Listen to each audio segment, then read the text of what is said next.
Welcome to the Rap Soul Podcast, where we dive deep into the world of music that moves our hearts and gets our feet tapping. This is the intersection of rap and soul music from the 80s, 90s, and 2000s. We appreciate you for listening. Share this podcast with a friend or family member who loves music as much as you do. The podcast is hosted by 12 Kyle. Next up, the Rap Soul Podcast. Welcome to another edition of the Rap Soul Podcast. I am your host, 12 Kyle. Welcome and thank you for joining us. If you found this episode because someone wrote it on the back of a bus, welcome and thank you. If you found this episode because someone wrote it on your back of your shirt, I messed up. I hate when I messed it up. I had it perfect. Okay, professional. Let me start over. Welcome to another edition of the Rap Soul Podcast. I am your boy, 12 Kyle. If you found this episode because someone wrote it on the back of the school bus, welcome and thank you. If you found this episode because someone wrote it in your Trapper Keeper, welcome and thank you. And if you found this episode because they said, if you want to have a good time, check this podcast out, welcome and thank you. Again, this is the Rap Soul Podcast. This is the intersection of hip hop, rap, soul, R&B from artists from the 80s, the 90s, and the 2000s. This is the best music podcast that you've never heard until right now. And what I want to talk about on this episode is, this is what we've done on the flagship station, the 12 Kyle podcast. It's something called the Versus Series. It's where you take an artist and you compare and contrast two of their albums. And in this case, we have chosen a very, very special artist, an artist that I love, an artist that is near and dear to my heart. And it is Erykah Badu and her first two albums, Baduism and Mama's Gun. And we got a special guest in the building. She is no stranger to the show, fellow podcaster herself, the host of the I Can Talk About This All Day podcast. My homegirl, Britt, is in the building. Britt, what up? What's up? Look, that's a long-winded intro. I know, right? That's a long-winded intro, man. Hey, I gotta figure out how to cut it down. But this is you just new over here, so record we it kind of working out the 1 minute kinks. and you use it every time, and then you just shoot right on Yep. it. There you go. See? See? I'm working on it. It's good though. I like the trap. Yeah, welcome to the Rap Soul Podcast. It's your first time here on the Rap Soul Podcast. But what we're doing something that we've done before. Again, this is the Versus Series. We have talked about this, and we said we were going to do it. Erykah Badu, her two albums, the first album, Baduism, and her second album, Mama's Gun. So we've been talking about this for a while. How do you feel about talking about these two albums? I say this with every time we do a versus. I feel like I'm going to be biased, and I really try to. Both good albums, though. Definitely, especially that first one. It took me back into a time, but I do feel it is going to be a little challenging, though. Well, that's what it's supposed to be. And for those of you scoring at home and listening, the way we do it is we don't just go off the top of our head. What we've done is we've separated the album and how we break these two albums down, and it's on the criteria. Now, the criteria are as follows. Coherence, that's one piece. Oftentimes there's a theme, something an artist is going through. Occasionally, it'll produce a concept album, but not necessarily the rule. And sometimes the emotion is so strong in the album that it gives us certain things that we go off of. Great albums do this consistently. So Coherence is one. The other, obviously, is impact. Impact is another thing that we use to measure these albums, and we're going to rank them from 1 to 5 on each of these categories. Impact might not always means that an album might not always receive critical acclaim, but the repercussions and influence of the album can be felt for years and years after it has been released. The replayability. There has to be enough quality songs to make subsequent visits worthwhile for your listening pleasure. Obviously, the next category would be lyrics. How does the artist sound with their words? Do the words ring in your ear and have memory? And last but not least, the production. How does the album sound phonically? How well was it produced and sequenced? So with that said, let's get into it, Britt. Baduism versus Mama's Gun. Now, for those of you scoring at home, Baduism dropped February 11th, 1997. Again, it was Erykah Badu's first studio album. The singles that were released: On and On, Next Lifetime, Other Side of the Game, and Apple Tree. Subsequently, she released album number 2, Mama's Gun, on November 21st, 2000. And wow, this album, it didn't feel like it's been since 2000. But the following single she released was Bag Lady, Didn't You Know, and Clever. Like I said, we didn't, as far as the criteria, we don't talk about how many albums that were sold, how many streams they had, how many Grammys they won, or anything like that. Is just about the criteria that we laid out. So with that being said, let's get into it, Britt. First album, we'll go with Baduism, Coherence. If you're rating it from a standpoint of 1 to 5, what number would you give Baduism? Well, I've changed this one a couple times, but I'm giving it a 12-child type of answer. I'm giving it a 3.5 for Coherence. Okay. Because Coherence, we're talking about a theme.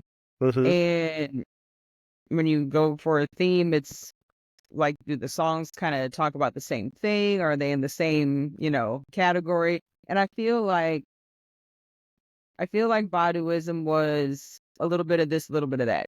She had some love, she had some breakup, she had some philosophical, like it's just a little bit of this and that. So I don't really sense too much of a theme overall. So that's why I give it a 3.5. Okay. I had to give it a 4. I think this album, and sometimes these albums, it really depends on where you are and where you get hit in your life when they come out. Yep. I was outside when this album came out, and it was just such a pleasure to listen to. So yeah, I love the theme of it. And for me, Badu kind of came out of nowhere. Like I don't know that I'd have even heard of her before this album came out. So she was really like a breath of fresh air, literally and figuratively. So yeah, I gave it a 4. Now when we talk about impact is something that, is very hard to measure, because what impacted one may not impact the other. But your overall thoughts, how do you score this album as far as impact is concerned? Okay. Impact for Baduism, I gave a 5. Because it really embraced neo soul, especially around that time in 97. Because that's when D'Angelo, Brown Sugar was kind of there, and the few others that were popular around that time. But I think Brown Sugar might have came out before then. Yeah, Brown Sugar came out in 95, I think. Yeah. Yeah. But to have a female do it, have a woman do it, and she even talked about, womanhood and all that. So I feel like it gave more of an impact on the woman neo soul. Because after that, I should have did a little more research on that. Jill Scott, and then, Jill Scott, Lauryn Hill. But they all started, and even if they were out then, they became popular kind of after this, after Erykah Badu came out with Baduism. So I gave it a 5. Okay. I gotta agree with you. The impact, I think, has been felt for a while. Like you said, she was somebody who it was just different. Like, it was so far removed from what we were hearing in R&B at that particular time, and I Yep. just loved it. Like it made you want to listen even more. Like I found myself, and I know when we started talking about reviewing this album, um, I found myself just going back to certain tracks, letting it play, running it back, letting it play, and running it back again. And I just, actually, for both albums, I really had forgotten how much I loved both of these albums. Because I still play them, but I don't play them as much as I probably should. But I'm starting to play them now more than ever. But Impact, I'm definitely giving this a 5 as well. And I think that's big because I think in the Versus series that we've done so far, I don't know too many albums that we rated got 5 for Impact. So I'd have to go back and check, but I don't think many. Yeah. So that's saying I a think lot. you didn't. Yeah, Michael Yeah, Jackson, I think he did. we had one or two. Or Yeah. one of us did, but I don't think we agreed on it. No, not at all. Replayability. How are you scoring this album? A 5. Mm. I mean, I feel like that's a really quick, easy answer because by your definition of replayability, it's enough quality songs, and that's usually from your personal experience, 6 or more great songs. And I feel like she's got that. I mean, you have On and On, Apple Tree, Other Side of the Game, Next Lifetime, heck, certainly. And then really, okay, I might have cheated with this. So my Okay. favorite actually is the live album. Really? The live version of this album. Oh my God. I love the live version. That's where she did Tyrone. This was Tyrone era. So, you know, but no, she's got plenty that you can classify that as a really good album to replay. So No doubt, 5 no for me. doubt. Yeah, it goes without saying I'm giving this a 5 as well. Like I said, I really, when we started talking about it and I started going back and listening, I found myself just listening to different and hearing, and I think that's one of the great things about music is when you go back and you hear it again and you hear something different. And maybe you hear something that you didn't hear, the third or fourth time that you heard it. Or maybe you hear something different that you didn't hear when you heard it an hour ago. Maybe a snare, it may be a voice, it could be anything. But yeah, I got to give this a 5 because since we talked about reviewing these, it's been back in my rotation. So both albums have been back in my rotation. And I think, one of the things I always say about great albums, at least for me, particularly when you got a great artist, like I kind of do with these two albums, like what I do with the aforementioned D'Angelo. I listen to both.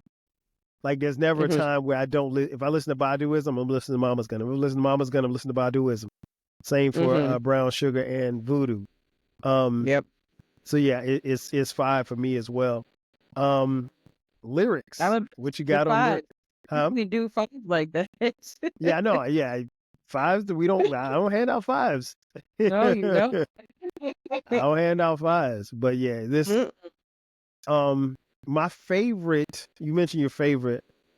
Man, it's hard. My favorite song on the album probably is "Other Side of the Game." Yeah, actually, I agree with that. But you know what? It's tied between Next Lifetime and Other Side of the Game. I like those two a lot. You know what? No, let me scratch that. It's Next Lifetime. I just thought about it. Yeah, it's next. Because I remember and I think probably it's Next Lifetime because I remember how and where I was when I heard it for the first couple of times I heard it, and it was just the story that was being told, and she's telling them like, look, we can't be together, that type of thing. Yeah, I would say Next Lifetime, and then Other Side of the Game is a close second, very close second. But I just love the live version of the whole entire album. I gotta go back and look. It's funny. I didn't in my research. I didn't go back and listen to the live. I haven't heard the live in a minute. I love the live. That's probably my favorite live album. Really? Probably. Over Prince? See, I never count Prince live albums. Like Okay. I don't. It's not fair. It's not fair to me put Prince in any because of course it's gonna be number one. Yeah, But like I try to. Prince is in his own category. Yeah, he He's in really his own is. category. So if you cut out Prince, Hmm. the live version of this is my favorite. Okay. So lyric, Yeah, what you got on the lyrics? I'm giving it a 5. Wow. Because by your Okay. definition, how does Mm-hmm. the artist sound with their words? Does it ring in your ears, like in your memory? And it does. I Mm-hmm. mean, who doesn't either quote on and on or uh okay, I'm cheating when I say Tyrone, but really, Right. it probably just didn't make this version of the album, that's all. Mm-hmm. But I mean, next lifetime, like all these things, Apple Tree, like it clicks. I'll sing it without having heard the song in a while. I'll just wake up one day and be like, oh, and start saying stuff from Apple Tree just Mm-hmm. randomly throughout the day. But and actually, it's funny because I do quote certainly a lot. Of course. Like, because she says certainly not me. I say that all the time. Like I'll start singing it how she sings it. Like, Yes. it's certainly not me. Mm-hmm. So yeah, I'm giving that 5. Yeah, this one was tough for me. Lyrics, I got it at 4.5. So close. If you So give close. if you give Mama 5, I'm gonna lose it. If you give it a 5 in the lyrics, I'm gonna lose it. But go ahead, 4.5. Well, we hadn't gotten it yet. But yeah, 4.5. Um, I think this one, like you said, it is they're just songs that I just know, like when those parts come on, like yeah, I remember you even hearing like Four Leaf Clover for the first time, and that's a remake. And so it was a song that I Mhm, heard when I was a kid with Atlantic Star. And I think mhm. it was Atlantic Star, not Midnight Star, Atlantic Star. Um and so like, you just I I love it. I love it. So lyrics wise, I had to give it 4.5. It was close to a 5, very close. Um what about production? Production. Production. Can I? I'm generous with the 5s on this one because this one's also getting a 5. And the Okay. reason why production is album sound is how is it produced and sequenced. And I feel like it flows perfectly from the intro back when they did intros and little skits in between and whatnot. It all flowed. And when you listen to it, it just goes into the next one. Mhm. I don't feel like at any point where I go, oh, okay, I really wish I didn't hear. Like we talked about it with the off the wall one. If you could put this one here instead, and I'd rather hear Right. this one at the end. I don't feel like at all Right. with this album. Um, and the way it's put together, I feel like I'm at like a jazz lounge or something, just listening to the band play and listening to her sing. Mhm. Like it just flows all together. So it got a 5. Yeah, I gotta agree. It's a 5 for me too. I think production wise, I mean, and it was produced by several different producers. I know the legendary Bob Power was a producer on here. Chinua, Jawborn, Jamal, Ike Lee the second, of course, Erykah Badu, The Roots, James Poyser, Richard Nichols, Tone the Backbone, Robert Bradford, amongst others. These are some heavy hitters in the producer world, and I mean this album is it's really interesting because it gets pegged as neo soul, but it's R&B, it's jazz, Mm-hmm. there's a little hip hop mix in there. It's a little bit of Yep. everything. So production wise, I couldn't. I had to give it a 5. I couldn't change Mm-hmm. it. So, like, I wrote Yep. down 5 initially, and then I came back and I was like, "Do I keep it at 5?" I'm like, "Yeah, I got to keep it at a 5." Mm-hmm. Okay, so we have completed Baduism. So I'm I'm impressed with your interested. fives. What's that?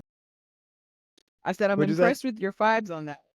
I mean, again, I absolutely love this album. Um, I love Badu, I but I tell. love this album. So yeah, and I'm stingy with the five. So Yes, you are.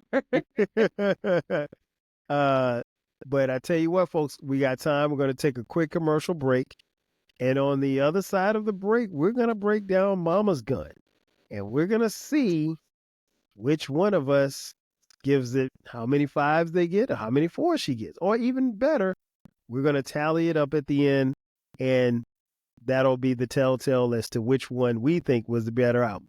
Sit tight. We'll be back in just a second. Are you feeling nostalgic for the golden eras of rap and soul music? If so, tune in to the Rap Soul Podcast. We are your weekly journey through the 80s, 90s, and 2000s, spotlighting the music and the hidden gems that shaped the soundtrack of our lives. From the powerful beats to the soulful melodies, we bring you the best of the past with fresh insights and stories. Rediscover the music that defined a generation. Subscribe to the Rap Soul Podcast and enjoy the vibes. And just like that, we are back. Thanks again, ladies and gentlemen, for checking out the Rap Soul Podcast. This is the intersection of rap and soul music, hip hop and R&B from the 80s, 90s, and the 2000s. I am your host, 12 Kyle. I got my homegirl Britt in the building, and we are breaking down the Versus series. This episode is Versus Baduism versus Mama's Gun. Now, in the first half of the episode, we told you our thoughts on Erykah Badu's first album, Baduism. Now we're going to talk about the second album, Mama's Gun. As I mentioned a little earlier, it was dropped November 21st, 2000. So with that being said, let's get into it, Britt. Coherence. How did you rank on a scale from 1 to 5, the coherence of this album? Well, like I said before, Coherence's theme. Mm-hmm. I gave it a 4.5. Okay. I feel like the theme of it was breakup. And the album did come out after a breakup, but breakup, self-love, and wanting to love again is the vibe and everything I got from the whole entire album. Didn't get too much of the philosophical stuff like I got in the first album. This was more of your heart and getting put back together. So I gave it a 4.5. Okay.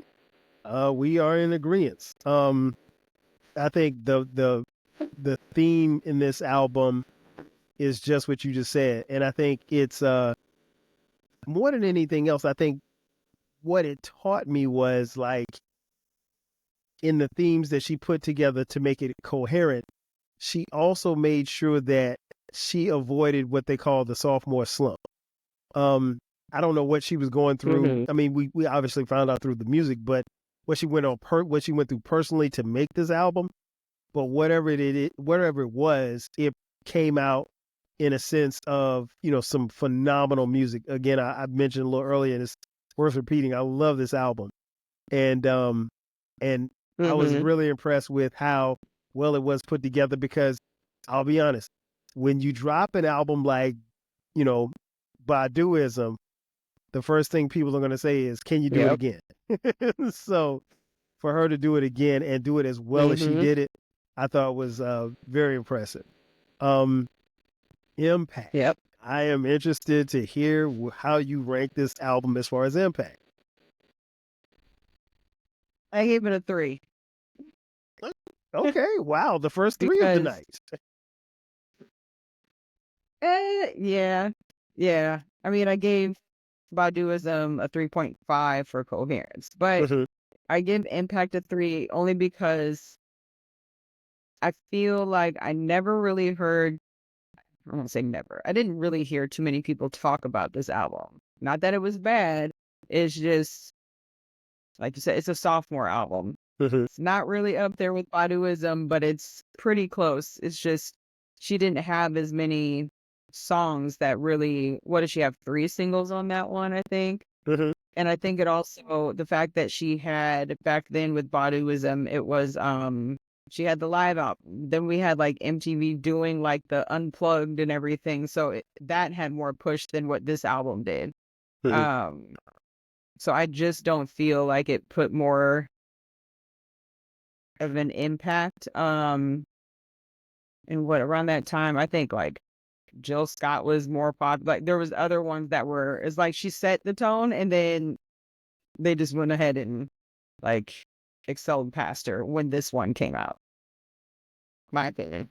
Okay, I can respect that. Now, I think, if I'm not mistaken, Jill's debut album came out earlier in 2000. A phenomenal album as well. I did a review on that on the flagship 12 Kyle podcast. Check that out if you haven't done so already. I gotta disagree, respectfully. I mentioned a little earlier that I was outside when Baduism came out. Man, I was way outside by the time Mama's Gun came out. Britt, this almost everybody that I knew was like, we were constantly playing this album. We would go to parties, not necessarily clubs, but we would go to parties and you know, car parties or just grown folk, just what the kids call kickbacks now, little house sets. You will always have Badu playing. This album was always playing. And the thing that I remember about this album is like, I had some friends from college, young women friends, and this is all they played. And this is all they talked about. We didn't, you know, it's 2000, so we didn't have the group chat as far as texts were concerned, but this was constantly in our conversation. So Impact, I had to give it a 5. There's not anybody that I know that didn't talk about this album, that wasn't playing this album. Even all the thugs that I knew, they were playing this album. This album, for me and my peers, it was something that people played and talked about for not just when it came out, but like the subsequent years after. This was a big part of the neo soul push, I think. And I mean, while she already had a foot in the game with Baduism, I think this was the proverbial cherry on top. So I had to give it a 5. And like you said before, it depends on where you were when these came out and what was going on, all that. So two different groups, if you will. Yeah, exactly. I was freshman year of high school when this right. so, so November I wasn't 2000. Outside. We got married in September. So I had to outside. We outside. We grown now. You know what I'm saying? We got a kid and we getting married. Yeah. Replayability. What do you have for the replayability of this album? Let me double check my answer. Hold on. Okay. I'm check your answer. Gotta check your answer. Yeah, I'd give it a 4. Okay. 4. Just because I feel like I'm kind of on the border as far as saying 6 great songs. I'm not saying there aren't 6 great, but I think maybe one more. Where I say great, where I'm using the word great. Okay. Right. Because it is a good album. Just I can get more into my answer when we get to production. Okay. Yeah. Okay. For me, replayability is a 5. What's it is? This album, and I'm playing it from front to now. There's one song I'm skipping, and I'll talk about that in just a second. Not a perfect album, but it is right there. I mean, like replayability. If I gave Baduism a 5, this had to get a 5 too, because like I said, I play them together. This is an album, like I said, even some almost 24 years later, like I still don't, I never get tired of playing it. Like, and it still hits in different ways.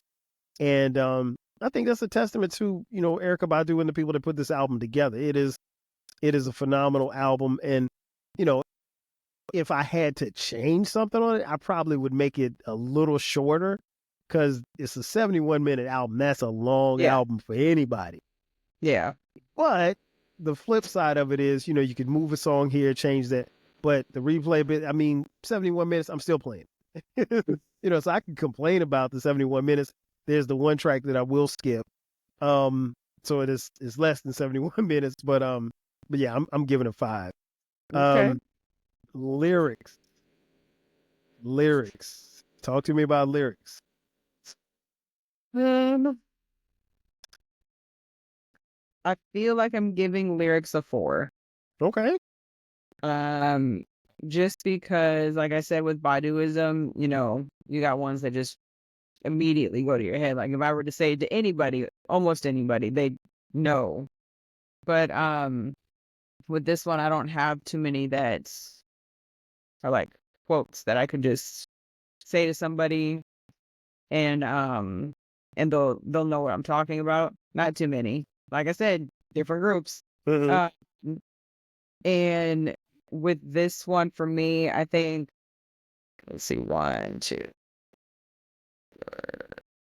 Yeah, probably only like 4 songs I would probably say I relate to as far as lyrics. Okay. So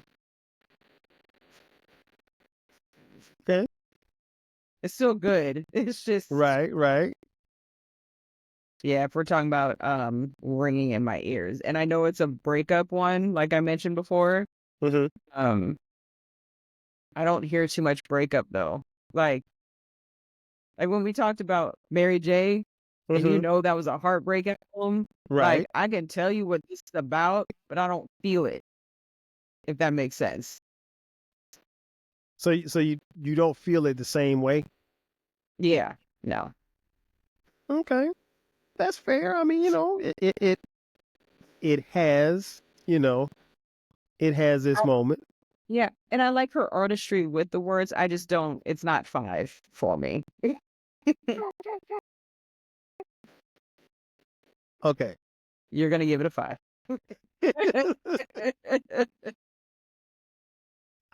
It gets a 5. It probably would have gotten a 4, right? Mm-hmm. But booty. Booty's a good one. Your booty might be bigger, but I still can pull your nigga. But I don't want him.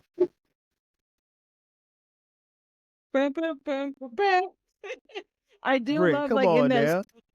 every time she says something, it's almost like a drum roll. Yes. Like, I love it. I love it. I love it. She said, the whole encyclopedia. That's how she pronounced it. Emplegia, but your nigga thinks I'm deeper. But I don't want it. Yeah. Man, listen. That song right there, and I love how Booty, if you're not paying attention, particularly if you're being introduced to this album, if you're not paying attention, Booty runs so smoothly into the next track, Kiss Me on My Neck, which is one of my favorites. Because I remember the first time I was listening to it, I was like, wait a minute. I had to go look at the CD because I didn't realize that it had switched songs. But yeah.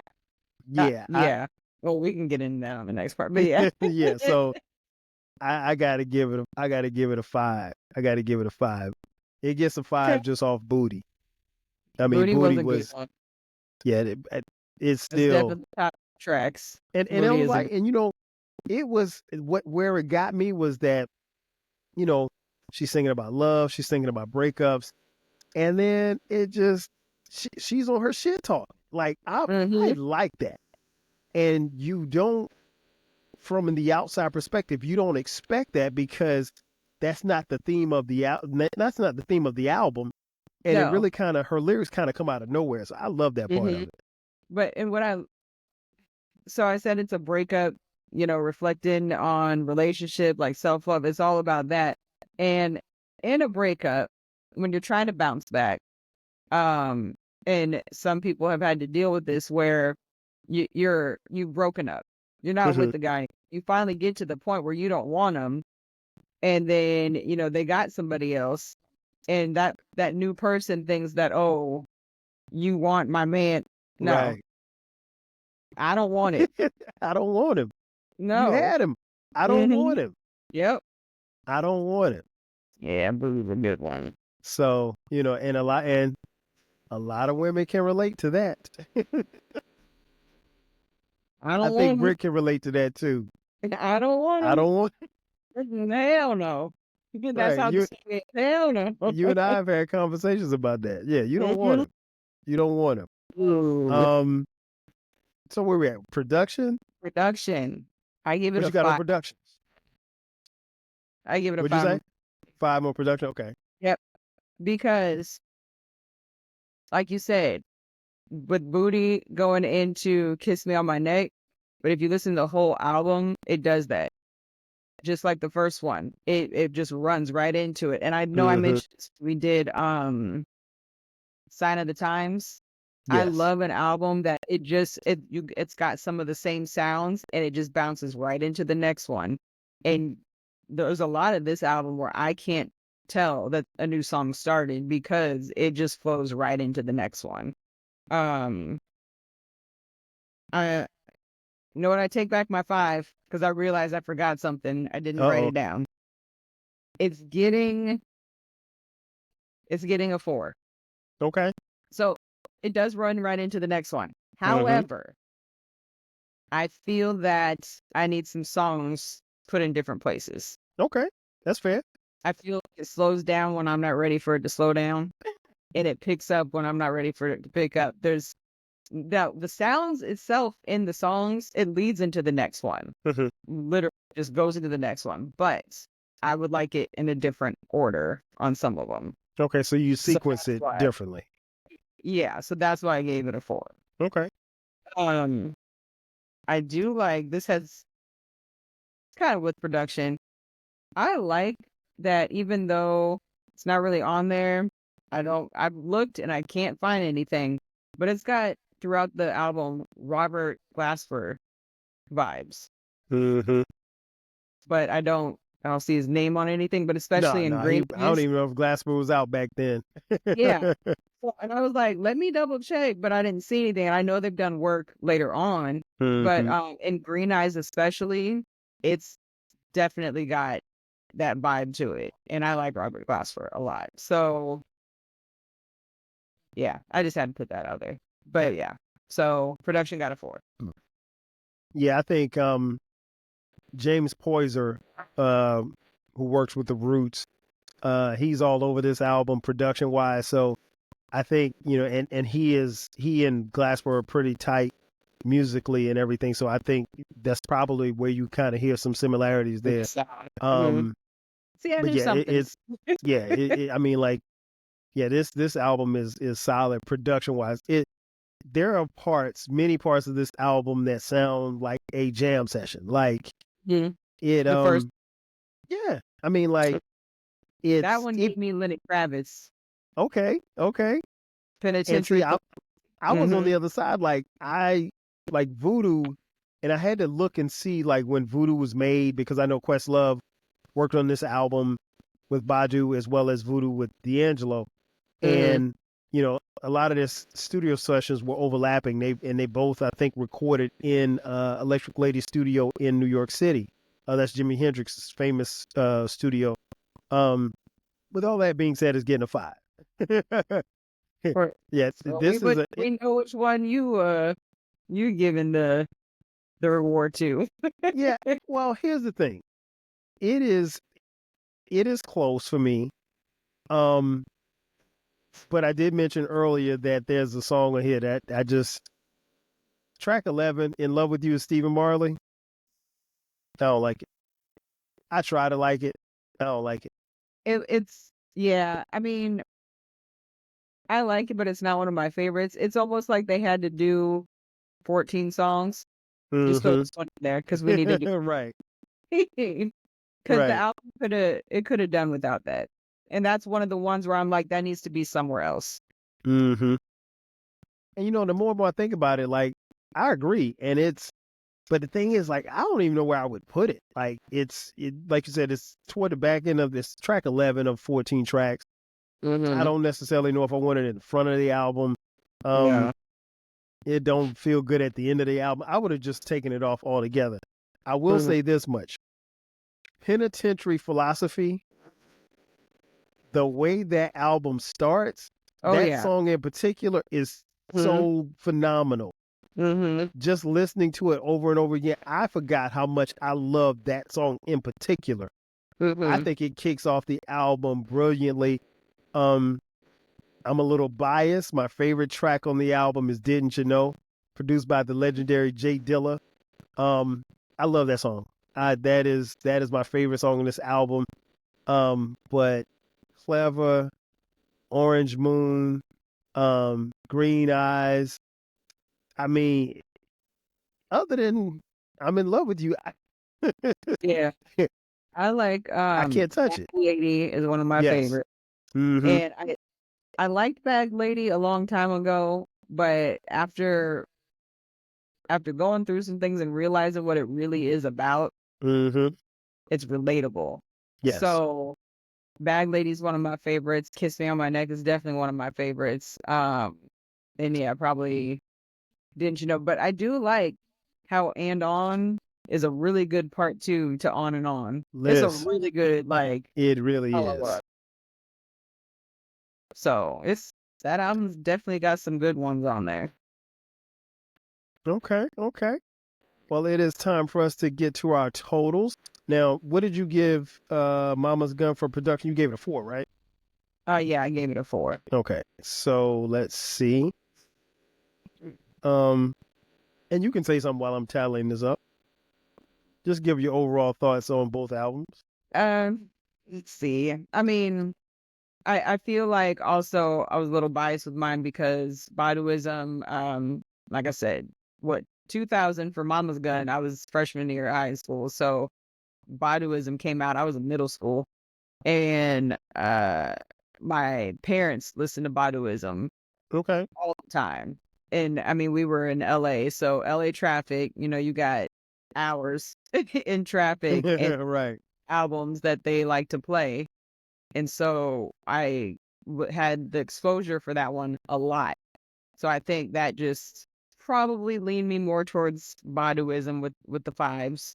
Because like we said before, different groups, different spaces when it came out. And I mean, my parents and I actually like a lot of the same music.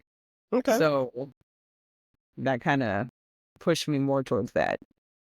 High school, it was something else. Oh, no doubt. Like you said, you were younger then. Yeah, I think both albums are phenomenal.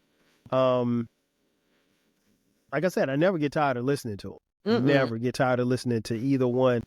Let me see. Is there a track on Baduism that I could do without? Not really.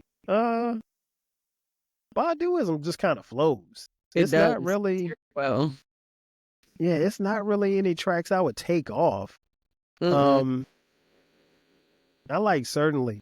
Yeah, the Flipped It at the end.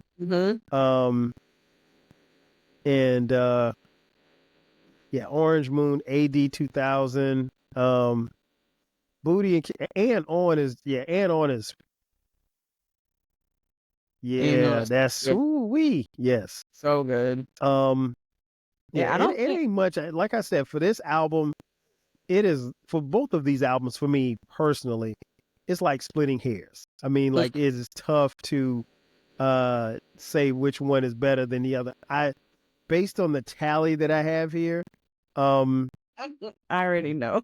You've got Baduism over Mama's Gun slightly, and I have Mama's Gun slightly over Baduism, which I wasn't, when we come into these, I never know which way they're going to go. I thought it'd probably be, I didn't know what it was going to be. I'll be honest.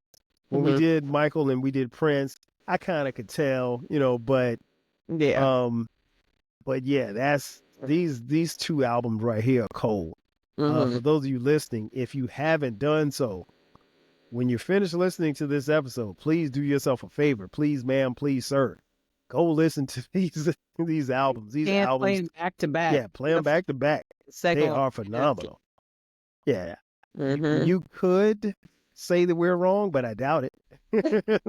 Not likely. Yeah, it's not likely. It's not likely. Is that? And so far in our verses categories, we've the episodes that we've done, there's always been great feedback, but I don't necessarily know that anybody has ever come back and said, well, nah, I don't think she was right on it. We've been pretty solid in our picks and been able to, back up what it is we've been saying. Before we get out of here, Britt, tell folks where they can find you, where they can find the podcast and catch you on social media. Well, if you disagree or agree, you can find me on Twitter. Pretty 18, BRITTY 18. Podcast is available wherever you listen to podcasts, and it is I Can Talk About This All Day with Britt Renae. And when does it come out? Every Friday. Yeah, you gotta tell them that. Every Friday. You know it. That text message. Right. Yeah, because I was like, where the podcast at? I'm thinking Friday morning. I need a podcast. It was just delayed, but I've never missed one. Hey, well, that's good. That's all that matters. That's like all that matters. 4 hours later than usual. Well, see, like I said, that means that the people who enjoy your podcast are waiting on it. That's what you want. So no problem. You guys have been listening long enough. First and foremost, let me thank you all for finding the Rap Soul podcast. This is a new venture for me. One of the reasons why I decided to do the Rap Soul podcast is because, people like Britt and my other friends have come on here and I wanted a space where we could do just music and just music all the time. And so this has been a great thing for me and I'm thoroughly enjoying it. So this episode and all of my episodes on the Rap Soul podcast, they drop every Monday at midnight. So subscribe. We're on YouTube. You can go there, leave comments, criticisms. I don't think there are many. And leave comments there. You can hit us up on social media, the Rap Soul podcast, across the board, Twitter, Facebook, Threads, what else? TikTok. So we're a little bit of everywhere. We're also on Reddit. If you'd like to continue this discussion, we can take it to the Reddit page. Just go to Reddit / the Rap Soul podcast. We can keep it talking about that there as well. And also the flagship podcast, the 12 Kyle podcast, that drops every Thursday and every Sunday at midnight. So you're getting 3 episodes from your boy every week. Tap in. And if you'd like to contribute financially, hit us up on Cash App, $TWELVEKYLE. Again, that's going to do it for us. So for my girl Britt, I am your boy 12 Kyle. We'll catch you guys next time. 5,000. Cheers. Thank you for listening. This concludes the episode. Be sure to subscribe to the Rap Soul podcast. You can find the podcast wherever you get your podcasts. Follow the podcast on social media. And feel free to continue this discussion on our Reddit page. More importantly, share this podcast with a friend or family member who loves music as much as you do. Until next time, 5,000.